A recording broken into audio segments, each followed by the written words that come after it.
Hey everyone, how you all keeping today?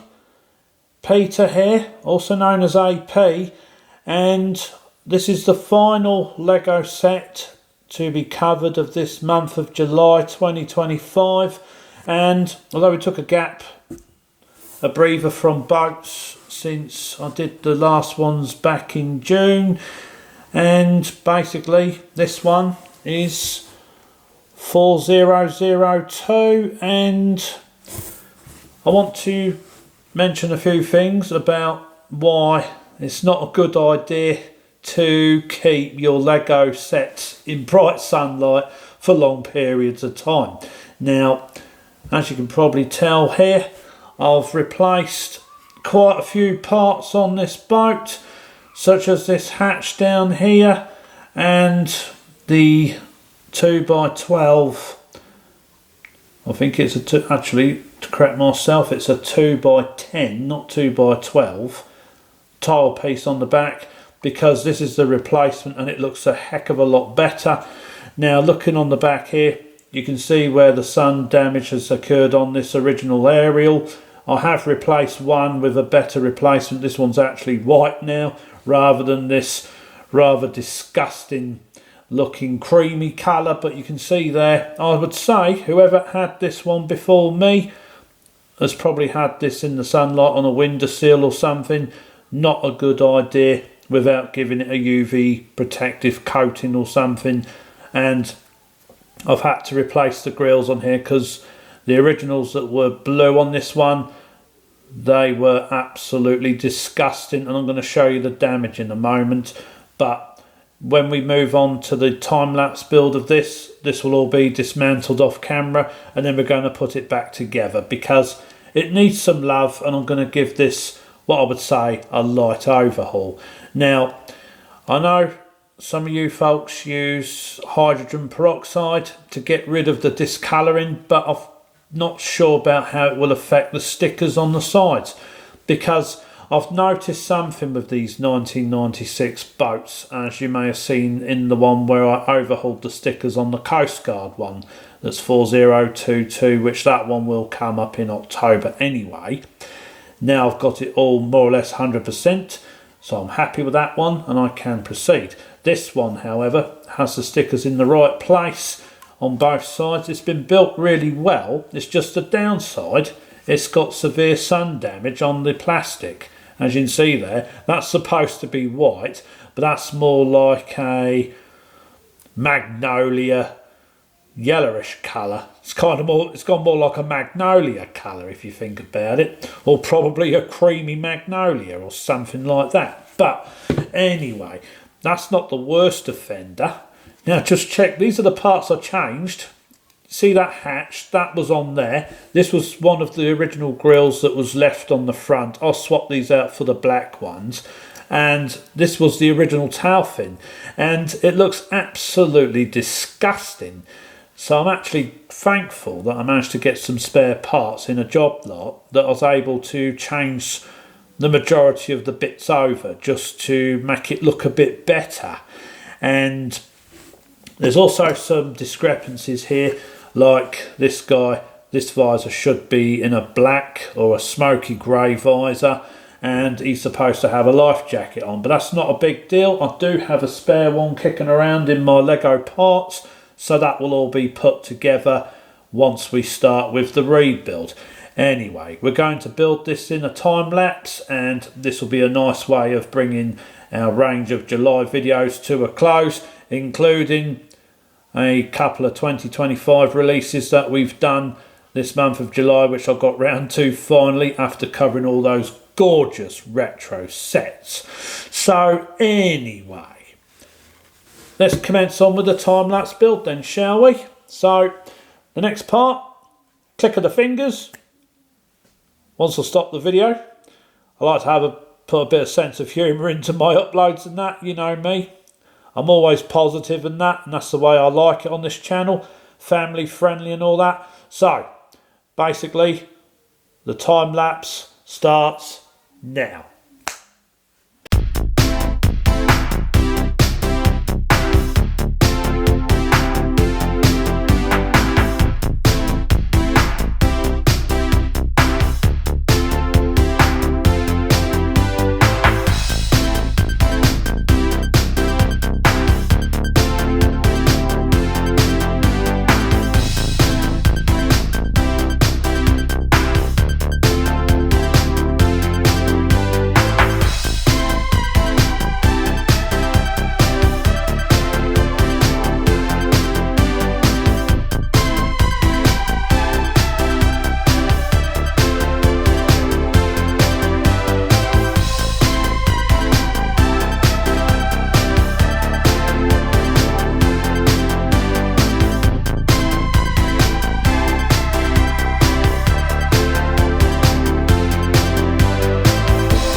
Right, that was a nice, simple, easy build on this occasion.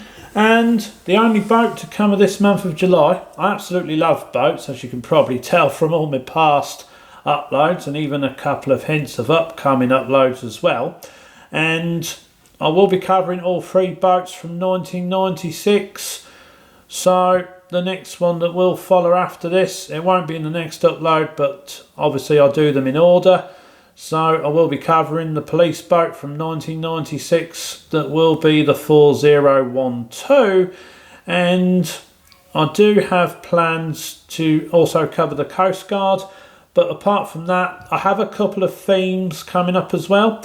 Like the next week's will be the start of the Fire August event, and then there will be a Police September event, and then there'll be a tribute to all other essential services like Coast Guard, Lifeguard, the medical field and the search and rescue. So just to point out before we bring this video to a close, everyone, this boat actually does float on water, but it doesn't have anything to clip a motor onto. But I'm assuming if you have one of those motors with an attachment for a sucker or something that will use this space, I'm assuming you could attach it here, or you may have to mount a clip or something for it to cling onto on here. Or what you could actually do with this one, if you have a boat that does have a motor, you could just tow this one. That's another option as well. But it really is a nice sports boat from 1996, and I'm in the process of giving this one a nice overhaul. But as you can see in there, in the engine room compartment, you can see that one of the grills has discoloured, so I will have to replace that one as well. And to be honest, I think some of the plastic is too gone for the hydrogen peroxide treatment. I don't know, but the benefit of doing this one and rebuilding it is that I kind of had a template of where the parts were and where the two-tone colours are, as underneath all these blocks is the original white colour of the hull, the top of the hull anyway. So it's just a matter of just placing the parts there. So I kind of had like a built-in helpful guide on this one. I'm just straightening up the starboard and port lights just to make sure they're nice and straight. The driver of the boat now has a life jacket. I still need to replace the visor with a smoky grey one or a black one. As you can see on the instructions, it's not the same colour. I do believe this one is from a Lego Space set, so it's not included with the boat, but everything else is more or less is original, bar from the grills, as I don't have any blue ones, so I've just used black ones here as a temporary measure until I get replacement blue ones.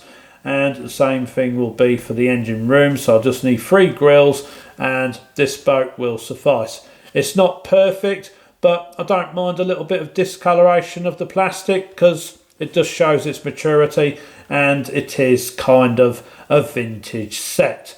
As being from 1996, this one is 29 years old, and it really is in great condition for its age. In fact, I've seen a lot worse in terms of the Lego sets that I have inherited in job lots and stuff that are far worse than this. But anyway, that concludes this video. Big thank you for watching all the way through to the end. If you enjoyed it, please give it lots of thumbs up for me, could you? I'd really appreciate it, please. And I always say please and thank you, because manners cost nothing. And okay, in fact, I wasn't really paying attention, was I? I was just about to sign out without moving these aerials over, because the port and starboard lights, whoops, this one don't want to come out now, but I think the aerial should have been more over here and over here, but I put them in the original position, as that's where I thought they initially went. But if you look at the instructions, right, they're kind of misaligned. But when I do cover these boats, it will all be corrected anyway. I might have to do this off camera because I just can't, for the life of me, pick this one up. It keeps pulling the lever out, so okay. I'm going to have to try and get this one off. I'll do it off camera. Anyway, we'll end this on a good note. So big thank you for watching. Look after yourselves. Take care of each other. Keep on enjoying Lego. Stay positive. And I really appreciate your support, your feedback. And if you enjoyed the video, you know what to do. Please give it lots of likes. And if you're not already a subscriber to the channel, please feel free to hit that subscribe button. It don't cost anything, and you're helping support a family-friendly channel that's suitable for all ages and for anyone that loves Lego just as much as I do. Anyway, see you all in August. We have the Fire August event that will start next Monday. So look forward to that one, yeah? Look after yourselves, and thank you for watching.